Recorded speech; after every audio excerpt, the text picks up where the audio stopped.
71 mga kongresista hindi lumagda sa ika-4 na impeachment complaint laban kay Vice President Sara Duterte. Senado tiniyak na hindi magsasagawa ng impeachment trial habang naka-session break ang Kongreso.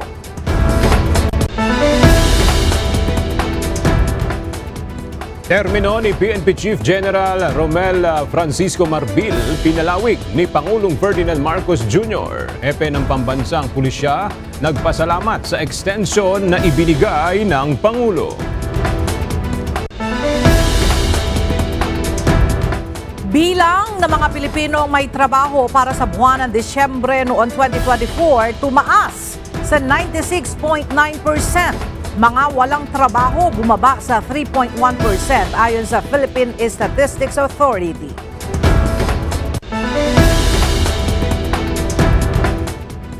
EDSA Rehabilitation, planong simulan ng pamahalaan sa darating na Marso. Southbound portions unang aayusin ayon sa MMDA. Learning Center na umano'y sangkot sa illegal recruitment ng mga OFW na magtutungo ng Japan, kinandado ng Department of Migrant Workers. At motorcade ng Angkas Riders na umano'y humarang sa mga motorista sa Cainta Rizal iimbestigahan ng Land Transportation Office.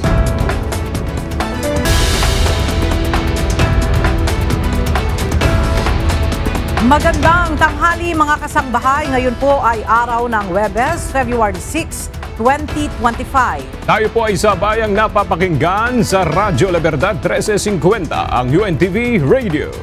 At una sa mga balita ngayong tanghali.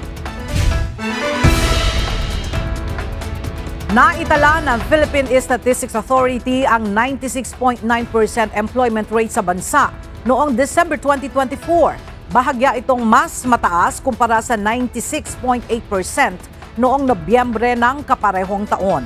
At para sa detalye, makibalita tayo kay Jed Naresina live. Jed, anong sektor ang nagkaroon ng pinakamalaking bahagi sa labor force noong December 2024 ayon sa PSA? Ella, base sa datos ng Philippine Statistics Authority, pagdating nga sa mga pangunahing sektor nitong December 2024, nananatiling ang services sector pa rin yung nagkaroon na may pinakamalaking bahagi dito sa labor force kung saan naitala yung 60.5% share. Inihayag ni PSA Undersecretary Claire Dennis Mapa na ang employment rate nitong December 2024 ay nasa 96.9%. Kapareho sa naitalang employment rate noong December 2023 at bahagyang mas mataas kumpara noong November 2024 na nasa 96.8%. Samantala, nasa 1.63 million ang unemployed persons o bilang na nasa labor force na walang trabaho o negosyo nitong December 2024. Ayon kay Yusek Mapa, mas mataas ito kaysa sa naitalang bilang ng unemployed noong December 2023 na nasa 1.6 million lang. Ngunit mas mababa naman kumpara noong November 2024 na nasa 1.66 million. Ang unemployment rate ay naitala sa 3.1% o 31 sa kada 1,000 na individual na nasa labor force ang walang trabaho o negosyo nitong December 2024. Samantala, binanggit din ng PSA na ang transportation and storage subsector ang may pinakamalaking pagtaas sa bilang ng may trabaho o negosyo noong huling buwan ng 2024. Ito nila ay dahil sa epekto ng holiday season kung saan karaniwan talagang tumataas ang ganitong mga trabaho o serbisyo. Dahil naman sa nagdaang bagyo, African swine fever at iba pang nakaapekto sa sektor ng agrikultura, naitala ng PSA ang pagbaba sa bilang ng trabaho at negosyo rito kung saan 1.56 million employed ang nabawas. Tumaas man yung naitalang employment rate nitong huling buwan nga ng taong 2024. Sa datos ng PSA, mayroon pa ring ilang sektor na nagkaroon ng pagbaba doon sa mga employed persons. Kaya ito yung dapat tutukan ng kasalukuyang administrasyon na patuloy na makapag-create ng mga trabaho upang mas tumaas pa yung employment rate dito sa bansa. Ayan muna ang update. Balik sa'yo, Ella. Maraming salamat, Jed Naresina. Hindi malulugi ang mga magsasaka sa bibilhin ng National Food Authority. Ito ang pagtiyak ng NFA kaugnay ng pagre-replenish ng buffer stocks ngayong umiiral ang food security emergency sa bansa. Mula sa Quezon City, ang detalye ihahatid ni Mia Alonzo live. Mia, magkano ang bili ng NFA sa kada kilo ng palay sa mga magsasaka? Sa panayam ng UNTV kay NFA Acting Untiveros kanina, talag nito na noong ang NFA sa mga magsasaka ng 27 pesos kada kilo ng palay. Pero ngayong taon, mas mababa ito na lang sa 21 pesos hanggang 23 pesos kada kilo. Gayon din National Food Authority na hindi malulugi ang mga magsasaka sa bibilhin nilang supply lalo ngayong umiiral ang food security emergency sa bansa. Ito ang tugon ng ahensya upang magsasaka farmers. Hindi naman po nagtalaga po ang NFA ng pamantayan sa pagpresyo ng palay. Ito po yung ating pricers program. Sa taon na 2024 nakapamili po tayo sa average price na 27.34 pesos. Sa ngayon po namimili ang NFA ng 21 to 23 pesos kada kilo. Paniniguro ng NFA na nasa tamang level ang presyo ng palay para manatiling may kita ang mga magsasaka. Ito ni Secretary Arnel de Mesa na sinabing walang dapat ikatakot dahil hindi malulugi ang magsasaka sa presyuhan ng bibilhing palay. Assuming na 42 pesos, ang rule of thumb divided by 2, yun yung farm gate.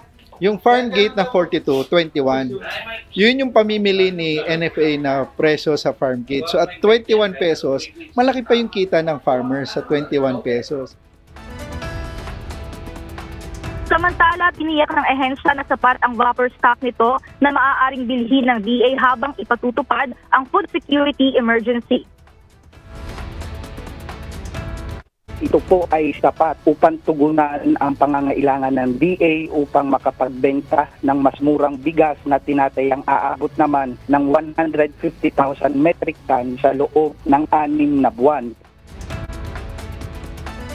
Sa kasalukuyan aga, ayon naman sa NFA, tuloy-tuloy ang masagana food infrastructure modernization program upang makapagtayo ng additional warehouses sa iba't ibang bahagi ng bansa. Sinabi nga ng NFA na sa darating ng mga araw ay magsisimula na ito ng pag-distribute bibilhin ng mga LGU sa halagang 32 pesos naman sa mga pamilihan ng 35 pesos per kilo. At yan muna ang update. Balik sa iyo, Aga. Maraming salamat, Mia Alonzo. Inihayag ng Department of Transportation o DOTR na malaki ang naging pakinabang ng EDSA busway sa milyong-milyong mga commuter. Ito ay kaugnay ng panukalang alisin na ang EDSA carousel upang magamit ng mga pribadong sasakyan ang isang lane sa EDSA para mapaluwag ang traffic. Narito ang report ni JP Nunez. Milyon-milyon na ang napsilbihan ng EDSA busway ayon sa Department of Transportation o DOTR. Noong 2024, nasa 63 milyon na mga commuter ang sumakay sa EDSA carousel habang sa January naman ngayong 2025 ay nasa 5.5 milyon na ang sumakay dito. Kada araw nag-a-average ng 177,000 ang mga pasaherong sumasakay sa EDSA carousel. Ayon sa DOTR, isa ito sa mga most efficient public road transport system sa kasalukuyan. Sa ngayon, hinihintay na lang ni Transportation Secretary Jaime Bautista ang resulta ng feasibility study kung paano pa mas mapapaganda ang EDSA busway. Nauna nang sinabi ng ahensya na isa sa plano nila ngayong 2025 ay maisa pribado ang EDSA busway. Ang pahayag na ito ng ahensya ay kasunod ng naging press briefing ni Metropolitan Manila Development Authority Chairman Don Artes sa Malacanang. Ipinaliwanag niya ang mga napag-usapan sa pagpupulong kaugnay ng Comprehensive Traffic Management Plan na pinangunahan ni Pangulong Bongbong Marcos Jr. noong Martes. Ayon kay Chairman Artes, isa sa pinag-aaralan ay alisin na ang EDSA busway para mabuksan sa mga pribadong sasakyan ang linya na dinadaanan ng mga bus. Gayunman, hindi pa nila ito maipatutupad malibang maiangat ang kapasidad ng MRT3 na parehas na ruta sa busway. Kung maka-accommodate naman sa taas, sa tren yung mga pasahero, we don't see the need na magkaroon pa ng bus. Kasi exactly the same route nga siya. In fact, mas bentahe pa nga ang train dahil mas marami siyang stops kaysa sa bus carousel. Ang mga commuter naman ng busway tutol sa panukalang ito dahil hindi naman parehas ang mga istasyon ng MRT3 at busway. Hindi rin nila 24 oras ang operasyon ng MRT3. Pag walang carousel is sasakay pa ako ng another jeep, sasakay ako Muñoz pa SM North, ganon. Kasi walang diretso pa SM North to Monumento to SM North. Pag jeep. Yung carousel, dire-diretso na hanggang Sentries. Since Sentries ako nagtatrabaho. Kasi yung sa bus, 24 hours siya. Kahit madilim, may mga security. And unlike sa MRT, may working hours lang siya. Walang madaling araw. So, hindi talaga. JP Nunez, UNTV, News and Rescue. Diyos ang aming sandigan, serbisyo publiko ang aming pinahahalagahan. Pinag-aaralan ngayon ng pamahalaan ang posibilidad ng pagpapataw ng congestion fee sa EDSA upang ibsan ang matinding trapiko sa isa sa mga pangunahing lansangan sa Metro Manila. Ang congestion fee ay kahalintulad ng toll na binabayaran sa mga expressway pero plano lamang itong ipatupad tuwing rush hour. Gayunman, ayon kay MMDA Chairman Romando Artes, sinabi ni Pangulong Ferdinand Marcos Jr. na hindi pa ito ang tamang panahon upang ipatupad ang congestion fee. Pwede lamang yan kung may alternatibo na, kung efficient na yung mass transport natin. Posibleng simula na sa susunod na buwan ang gagawing rehabilitasyon sa EDSA. Kahapon, nakipagpulong na kay Pangulong Ferdinand Marcos Jr. ang MMDA, Department of the Interior and Local Government, kasama ang Department of Transportation kung saan tinalakay ang mga plano kung papaano resolbahin ang problema ng matinding traffic sa Metro Manila. Ito ay bilang paghahanda na rin sa nalalapit na hosting ng Pilipinas sa ASEAN Summit sa susunod na taon. Ayon sa MMDA, target na umpisahan ang EDSA rehabilitation ngayong March 2025. Base sa plano, uunahing ayusin ang southbound portion ng EDSA.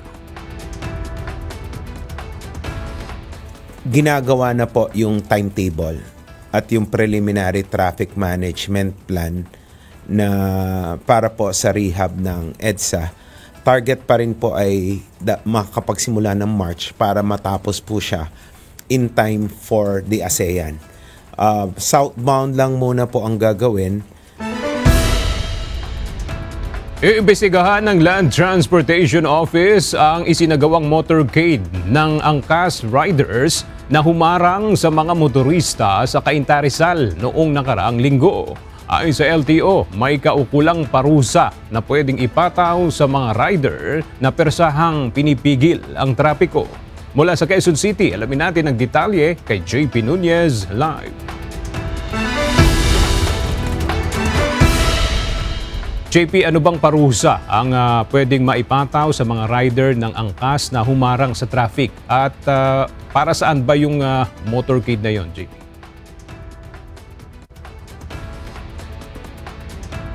Aga, ayon kay Land Transportation Office Chief Assistant Secretary Vigor Mendoza II, obstruction of traffic yung ginawa ng mga angkas rider na nakita nga doon sa video. Dahil dito, iimbestigahan yung nangyayari na yan at papanagutin yung mga angkas rider na involved dyan.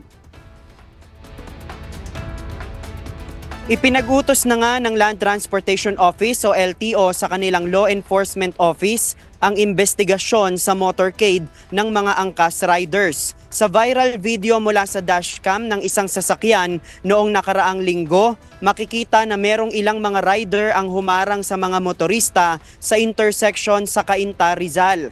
Hinarangan nila ang mga motorista para makadaan ang iba pang rider na kasama sa motorcade. Noong oras na yon na naka-green light ang stoplight kaya naharangan ang mga motorista na dapat aabante na sana.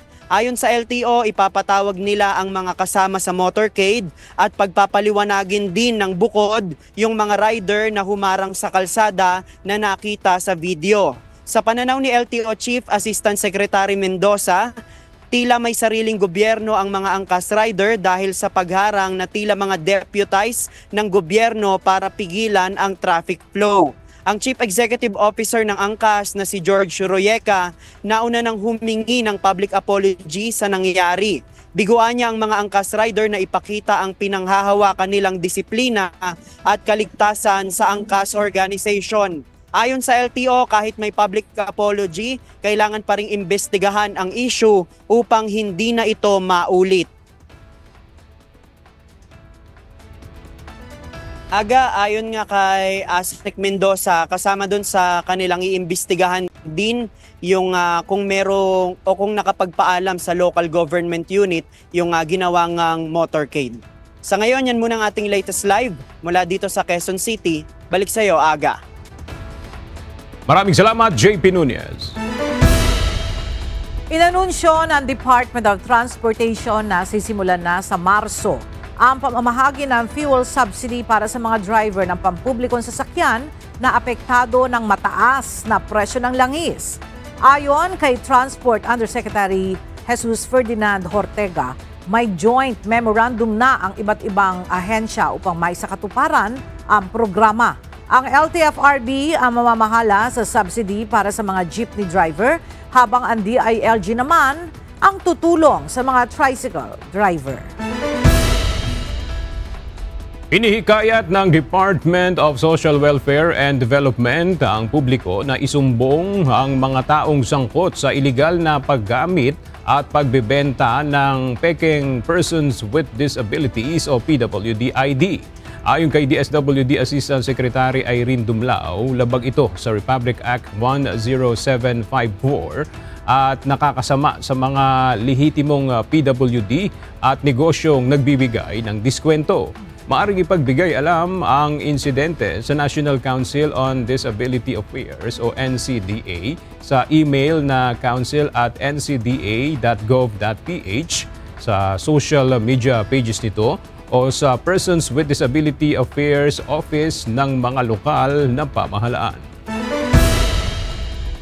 Pinag-aaralan na ng lokal na pamahalaan ng lungsod Quezon ang pagsasampa ng kaso laban sa Bestlink College of the Philippines.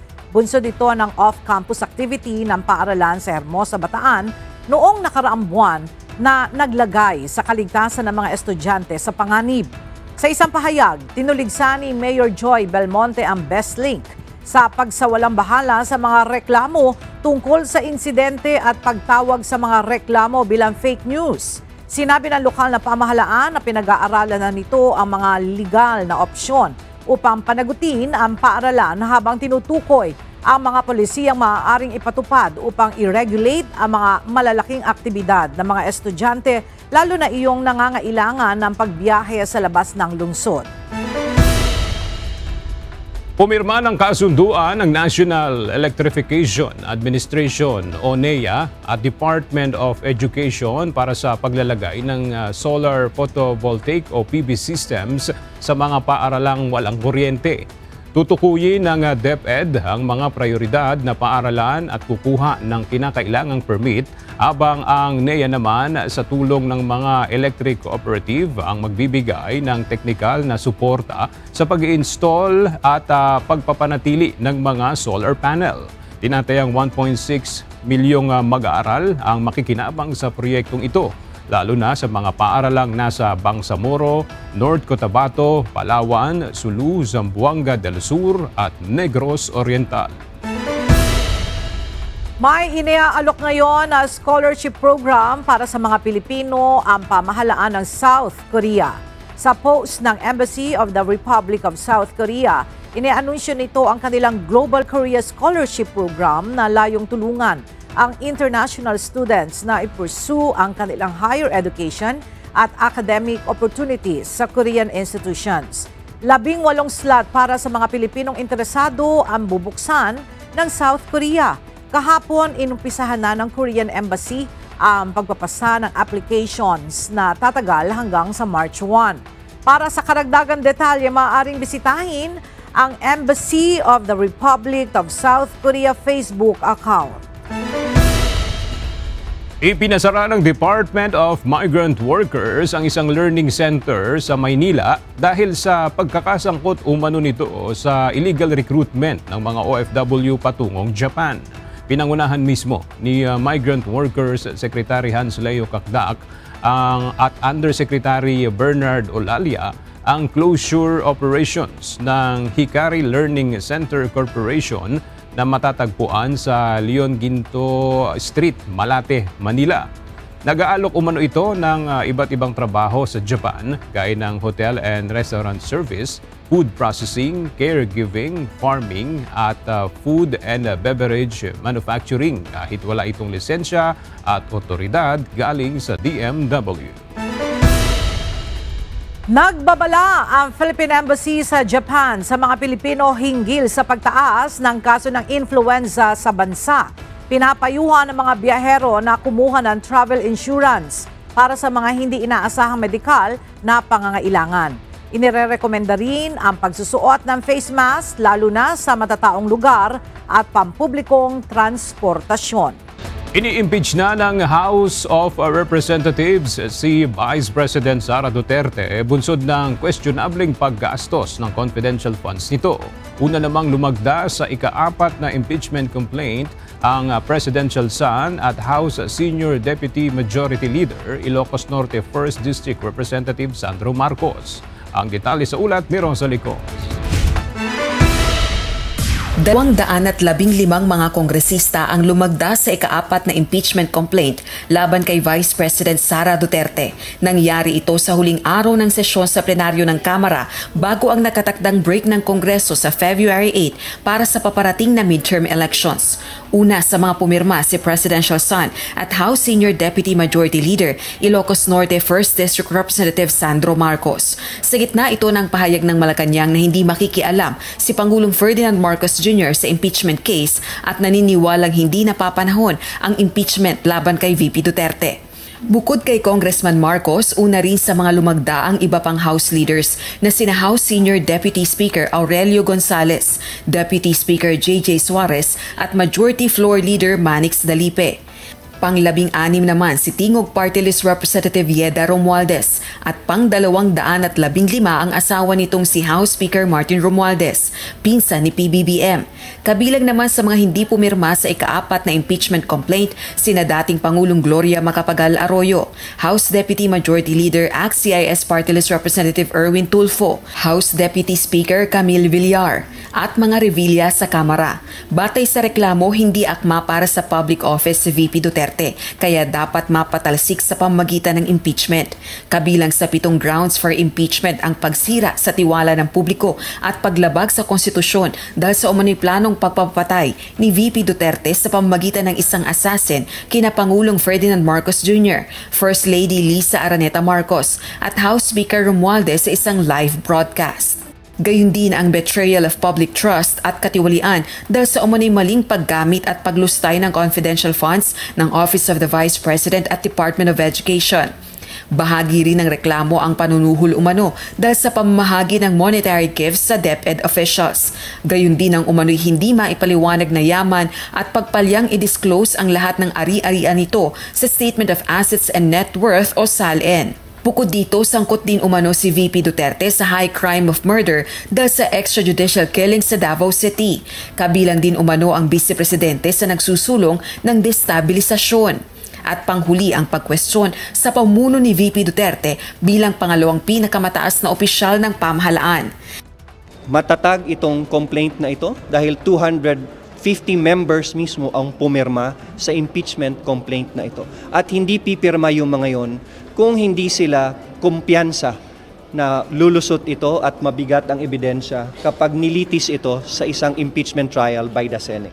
Samantala, 11 kongresista ang itinalagang prosecutors para sa trial sa impeachment complaint laban kay VP Duterte. Partikular na sina Batangas 2nd District Representative Jervil Luistro, Antipolo 2nd District Representative Romeo Acop, One Rider Party List Representative Rog Gutierrez, Manila 3rd District Representative Joel Chua, Ako Bicol Party List Representative Jill Bongalon, General Santos City Representative Loreto Atcharon, 4-piece Party List Representative Marcelino Libanan, Oriental Mindoro 1st District Representative Arnan Panaligan, San Juan City Representative Isabel Maria Zamora, Iloilo 3rd District Representative Lores Defensor at Bukidnon 2nd District Representative Jonathan Kit Flores. Rosa Licoz, UNTV News and Rescue. Diyos ang aming sandigan, serbisyo publiko ang aming pinahahalagahan. Hindi na natalakay ang impeachment complaint laban kay Vice President Sara Duterte bago mag-adjourn ang mga sesyon ng Senado. Ito ay matapos dalhin ng House of Representatives sa mataas na kapulungan ng Kongreso ang Articles of Impeachment para sa naturang reklamo.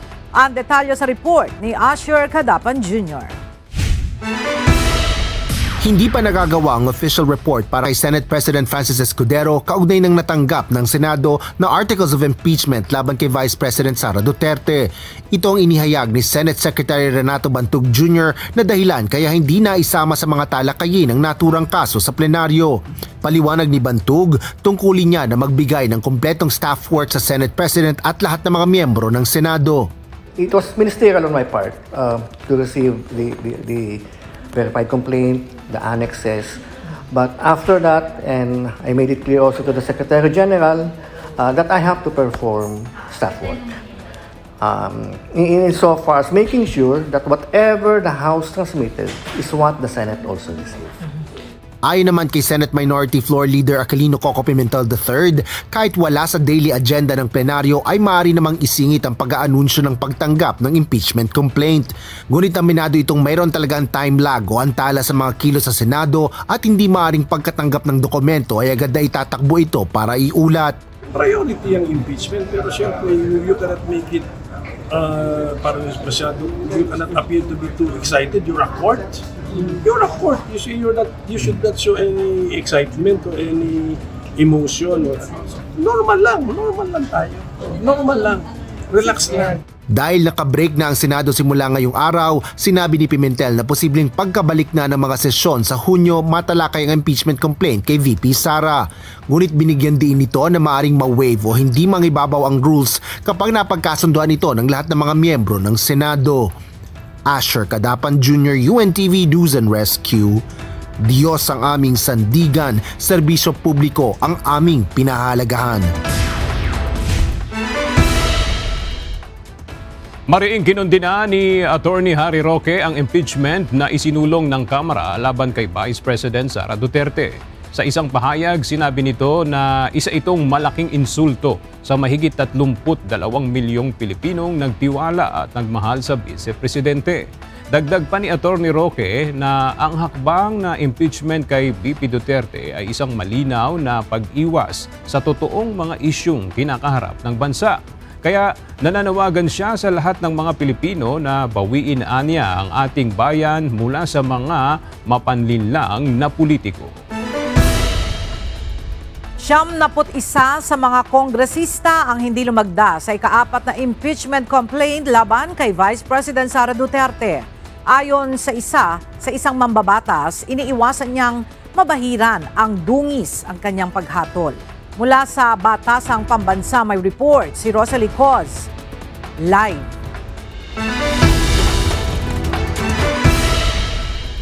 Rosalie, anong paliwanag ng kongresista sa kanyang posisyon na hindi lumagda sa impeachment complaint?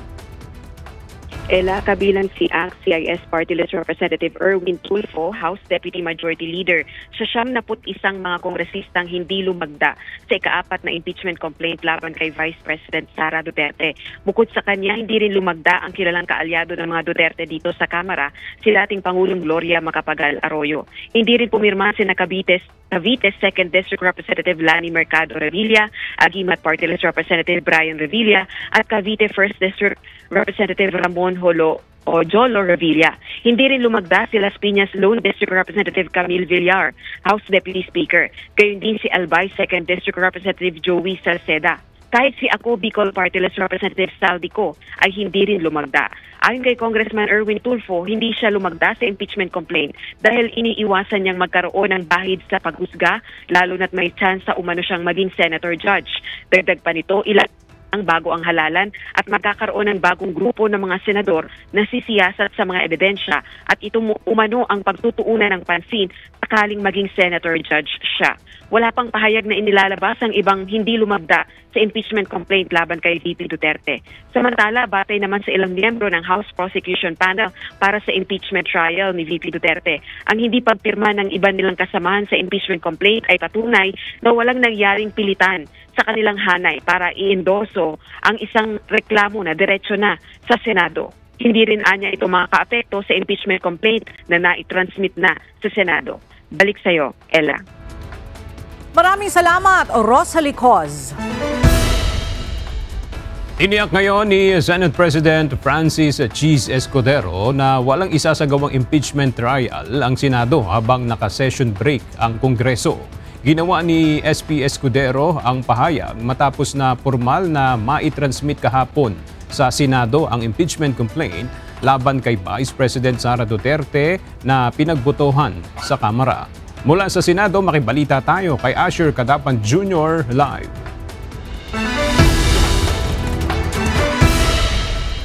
Asher, kailan posibleng aksyonan o matalakay ng Senado itong impeachment laban kay VP Sara? Aga kapag nagbalik na ang mga sesyon sa plenaryo sa June 2, simula yan sa June 2, ay maaari ng talakay ng Senado ang impeachment complaint laban kay Vice President Sara Duterte. Ito ang inihayag ni Senate President Francis Escudero sa katatapos lang na isinagawang press conference dito sa Senado ngayong araw. Ayon kay Senador Escudero, hindi pa officially informed ang Senado, partikular na sa plenaryo, sa receipt o pagtanggap nito ng articles of impeachment kaugnay nito nang isinasagawa ang plenaryo kahapon. Paliwanag ng mambabatas, hindi ibig sabihin na pagkatanggap ng dokumento ay kinaumagahan o dali-dali ay isasagawa ang mga proseso kabilang na ang impeachment trial. 2 buwan itong inupuan, pinag-aralan at binasa ng Kamara ang mga impeachment complaint sa tanggapan ng House Speaker para i-refer sa plenary at Committee on Justice. Question nito kung bakit biglang sasabihin naman ang Senado ay gumalaw at umakto agad sa loob lamang ng ilang oras dahil halos alas 5 na kahapon nadala ang articles of impeachment sa Senado. Wala rin anyang rason para magbago ang schedule ng Senado kung saan huling araw na nga ng mga sesyon kahapon bago ang break nito simula ngayong araw hanggang matapos ang halalan hanggang June 2. Para mag-convene ang impeachment court, kailangan may sesyon ang Senado. Okay. Para manumpa ang impeachment judges, kailangan may sesyon ang Senado. Bagaman ang trial pwede mag-proceed kahit na recess, tulad ng nangyari kay dati at yumaong Chief Justice Corona. Dapat ito'y masimulan, makonvene at mapanumpa ang mga judges kapag may sesyon. So kung may mangyayari mang aksyon o kaganapan kaugnay nito, yan ay mangyayari sa June 2, pag-resume ng Senado, matapos ang eleksyon at pasayan ng mayoriya ng Senado kung aamyendahan ba yung rules, anong ilalagay sa rules.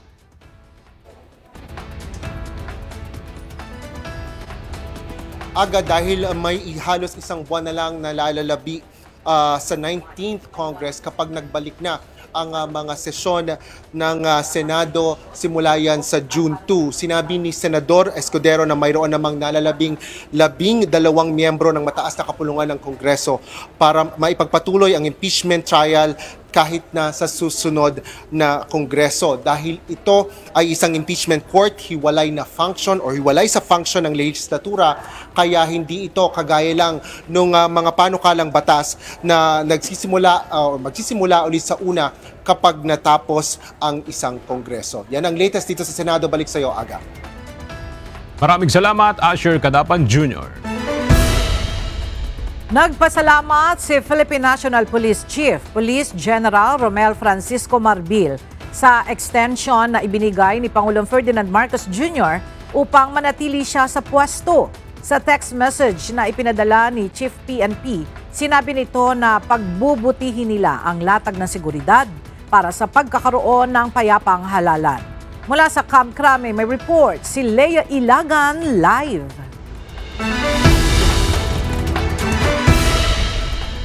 Leia, kailan sana ang retirement ni General Marbil? Magandang tanghali sa iyo, Ella. Bukas na sana, February 7, ang mandatory retirement age ni General Marbil kasabay ng kanyang ika-56 na kaarawan. Subalit binigyan ito ni Pangulong Ferdinand Marcos Jr.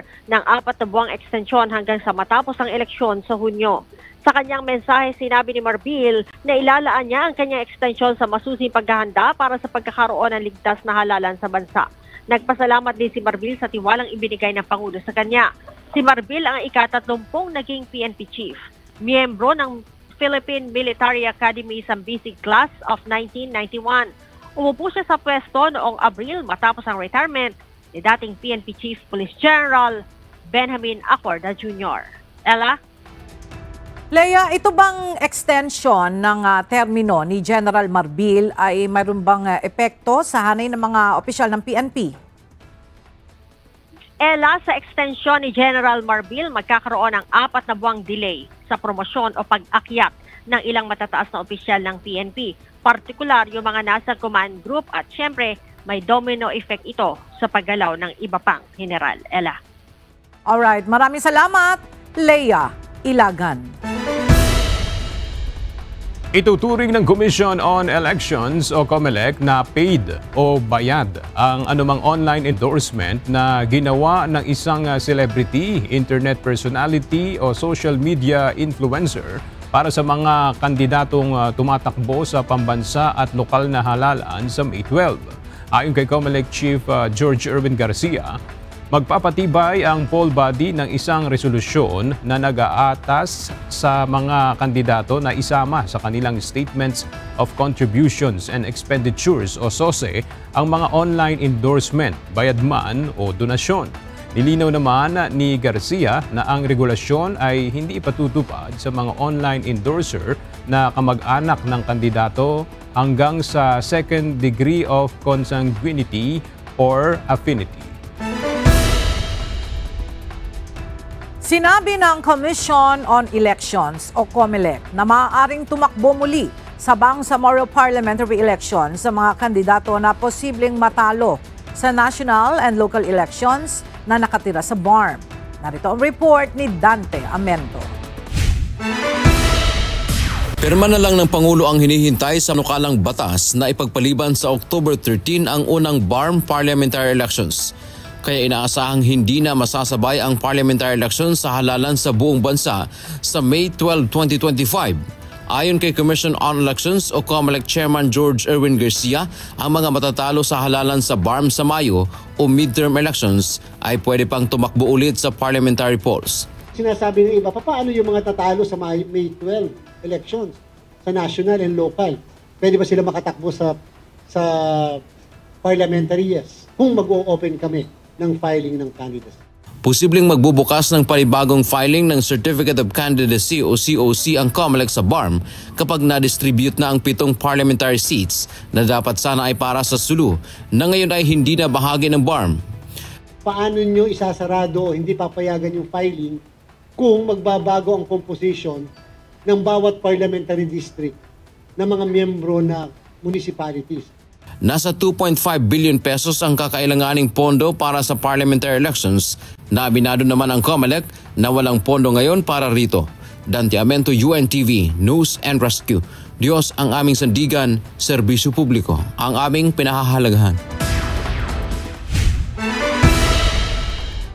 Nakatakdang isailalim sa digital forensic ng National Bureau of Investigation ang mga nakumpiskang gadget na nakuha sa sinalakay na condominium unit sa Makati City kung saan nakatira si Deng Yuanqing, ang Chinese national na naaresto kasama ang 2 Pinoy dahil sa umano'y pang-espiya sa ilang mahahalagang pasilidad sa bansa.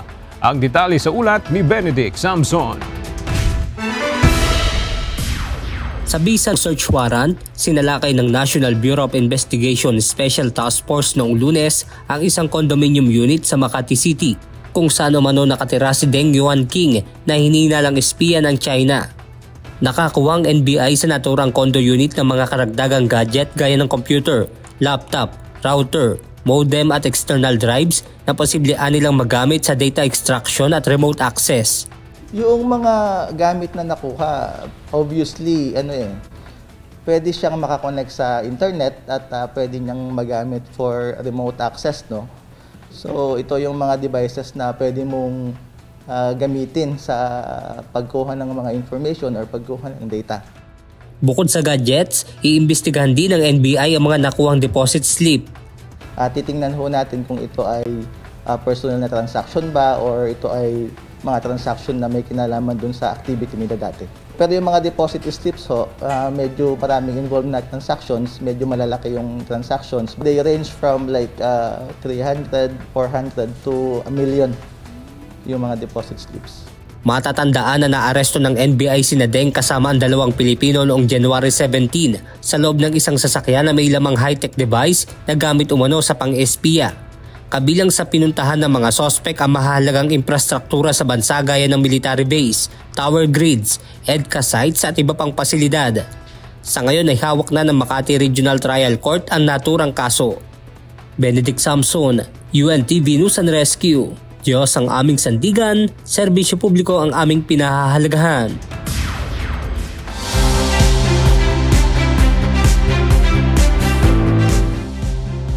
Bunsod na ang pananatili ng mga evacuee sa ilang mga paaralan sa Negros Occidental na apektado ng pagsabog ng Bulkang Kanlaon, plano ng Commission on Elections na magtayo na lamang ng mga makeshift voting centers sa mas ligtas na lugar kung saan isasagawa ang botohan sa darating na 2025 elections.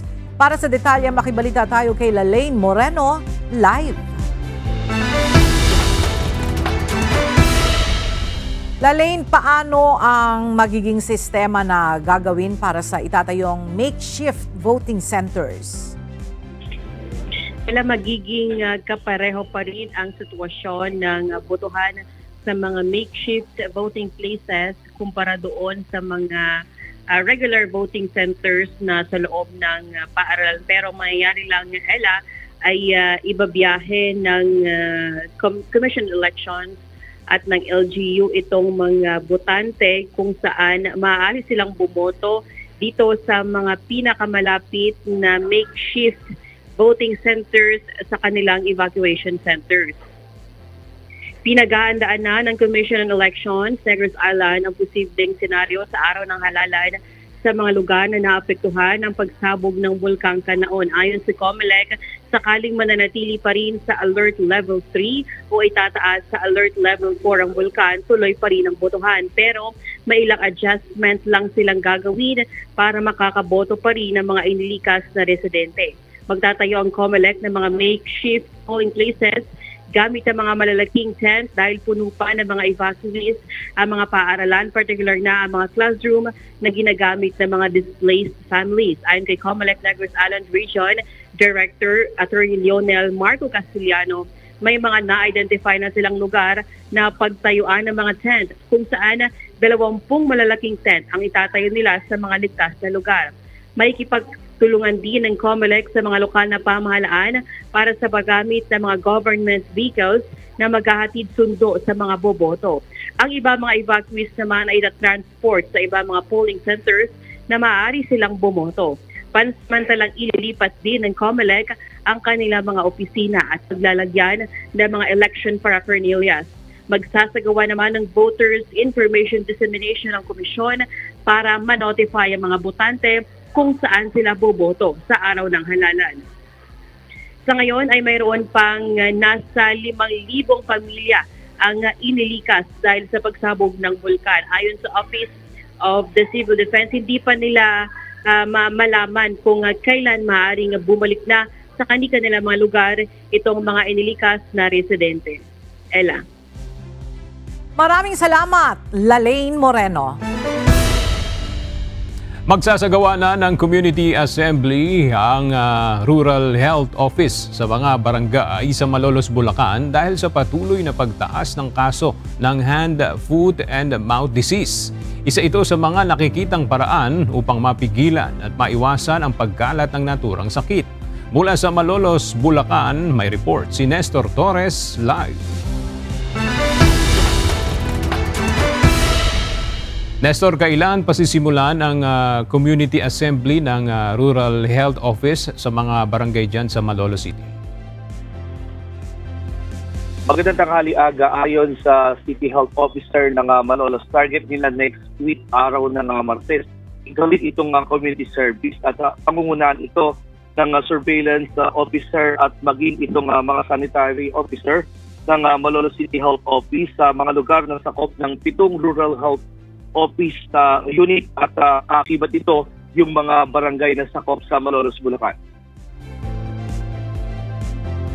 Ayon sa City Epidemiology and Surveillance Unit ng Malolos City, as of January 1 to February 6, 2025, nasa 36 na ang kaso ng hand, foot, mouth disease cases na kanilang naitala. Mula ito sa mahigit 10 barangay na nasasakop ng RHU sa 3, 5, 6 at 7. Ayon kay Dr. Frederick Cesar Ireneo Villano, inaayos na nila ang schedule dito, kausap ang mga barangay officials at 7 rural health unit. So better talaga na magkaroon tayo ng community assembly para maipaliwanag din sa mga tao kung ano yung dapat nilang i-expect at kung ano yung mga dapat gawin para maibsan o mabawasan yung cases ng hand, foot, and mouth dito sa ating lungsod. Ayon naman kay Dr. Alicia Maris Pineda ng RHU 6, uunahin nilang magsagawa ng community assembly sa Barangay Look 2 sa Malolos, kung saan sa 5 barangay na handle nila, nangunguna ang nakapagtala ng 8 kaso. Karamihan ay nakuha nila sa labas. Plano rin nilang isagawa ang community assembly hindi lang sa barangay kundi maging sa mga paaralan kasama ang mga principal at mga guro para maingatan na magkahawahan sa mga paaralan. Kung paano po ba yung magiging strategy? Ang naging suggestion ko po kasi nakausap ko rin po personally si Cap ng Look. Bale, kung pwede po is makausap po si principal na advice po yung mga teachers na check up po kaagad yung mga kamay ng bata kasi makikita naman po kung may rashes sa kamay, kung may rashes po, kung may mga parang singaw po kasi itsura kapag ganun po, papauin po kaagad yung bata. Samantala, payo ng City Health Office ng Malolos na makabubuting gawin na i-isolate na yung mga bata na may sintomas ng HMMD upang huwag makahawa pa sa ibang estudyante at maging sa komunidad. Uminom ng maraming tubig, maghugas ng kamay at panatiling maging malinis ang kapaligiran. At yan muna ang ating latest live aga mula dito sa Bulacan. Balik sa iyo. Okay, maraming salamat, Nestor Torres.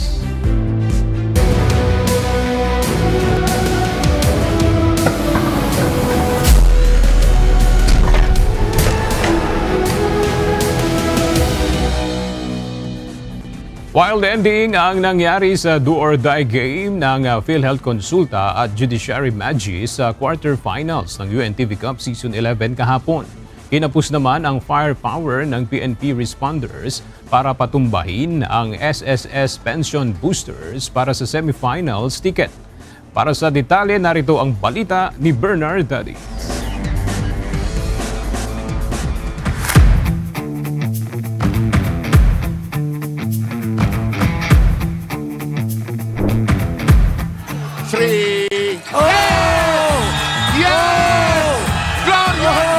Napatulala na lamang ang purple jersey Judiciary Magis sa nakakaiyak na buzzer beater 3-point shot na pinakawala ni Jervy Glorioso ng PhilHealth Consulta.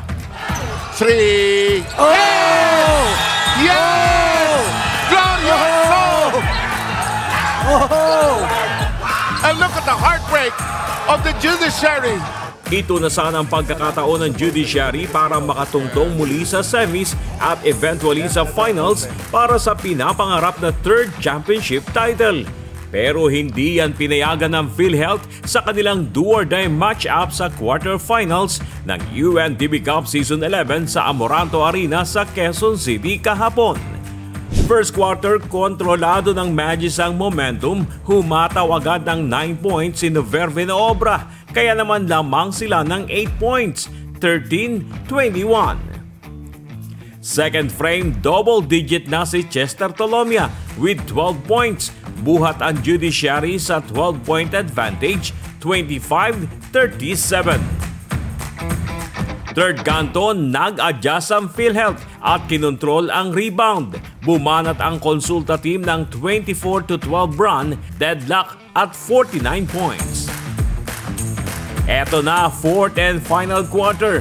Umangat sa 8 points ang abante ng Judiciary after 4 minutes, 54-62. Subalit unti-unti ang tinibag ng PhilHealth hanggang sa maagaw ang abante. Last 1 minute and 19 seconds, 63-62. Last 1 minute and 2 seconds, pumasok ang tres ni Frederick Salamat. Balik sa Judiciary ang kalamangan, 63-65. To the side we go. Salamat wide open. Yes! And that last offensive last 20 seconds, tila agawan ng buko sa tindi ng pressure ng bakbakan. Inbound ang PhilHealth at last 7.8 seconds at dito na nangyari ang game-winning shot ni Glorioso, courtesy ng pasa ni Ian Maso. Maso and company pick it up. 3! Oh! Yo! Glorioso! Panalo ang PhilHealth Consulta at aabati sa semis sa final score na 66-65. Best player of the game sina Jervy Glorioso na kumamada ng 13 points, 7 rebounds, 3 assists at 2 steals. At si Alex Noriega na kumabig ng 14 points, 7 boards at 3 blocks. Grabe, sobrang overwhelmed. Grabe, sobra talagang hindi ako makapaniwala na nadaan namin sa tiyaga para makuha yung panalo. Knowing team ng Judiciary talagang malakas eh. So ang nasa isip na lang namin, ibaba talaga yung lamang nila kasi medyo naunahan kami ng malaking lamang. Ang play namin ay pababa lang, mababa lang yung lamang. Yun lang, and then nakuha namin unti-unti. Hanggang sa kami from behind, ayun, nakuha namin yung panalo. Inisip ko na lang talaga simula pa nung linggo na kami ang pangatlong team na manggagaling sa bracket A. Kaya yun, nagawa naman namin. Makakalaban ng PhilHealth ang Ombudsman Blockbusters sa Best of 3 Series sa semifinals na magsisimula sa Miyerkules, February 12 sa Amoranto Arena sa Quezon City, alas 4:30 ng hapon.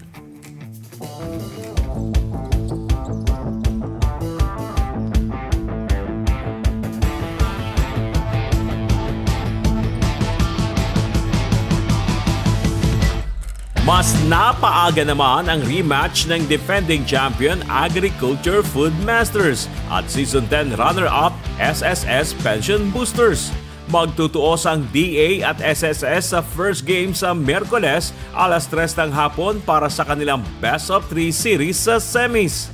Yan ay matapos patumbahin ng Pension Boosters ang PNP Responders sa kanilang win or go home battle sa quarterfinals kahapon. na nagtapos sa final score na 95-88. Dinomina ng pension boosters ang responders sa pangunguna ni Glenn Bolocon na tumikada ng 21 points at 8 rebounds. Nagambag naman si Maki Escalona ng 17 points at si Listian Amparado ng 15 points. Habang sa PNP responders, nanguna naman sa opensa si Anton Tolentino with 17 points, Michael Damiao with 16 points at si Richard Villanueva na may 12 points. Kinabahan din kami, kaya pinagandaan din namin ng todo itong PNP. Hard work yung gagawin namin, practice, paghahanda namin yung DA. Kung ano yung lapses namin nung last season, gagalingan namin ngayon. Mag-uwi pa rin ng cash prize ang PNP responders at Judiciary Magistrates para sa kanilang beneficiary kahit nagpaalam na sila sa liga. Per Daddy's UNTV News and Rescue, Diyos ang aming sandigan, serbisyo publiko ang aming pinahalagahan.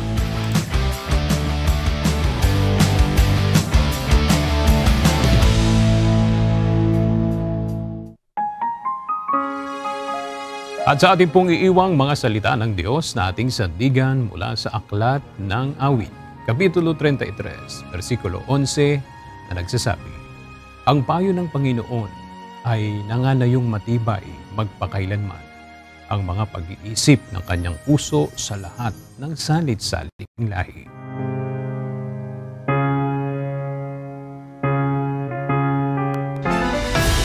At yan ang mga balitang aming tinutukan at inaksyonan. Dahil sa aming pagbabalita, una ang pagkalinga sa kapwa. UNTV CE News, may balita saan mang panig ng daigdig. At dito sa UNTV, Diyos ang aming sandigan, serbisyo publiko ang aming pinahahalagahan. Magandang tanghali.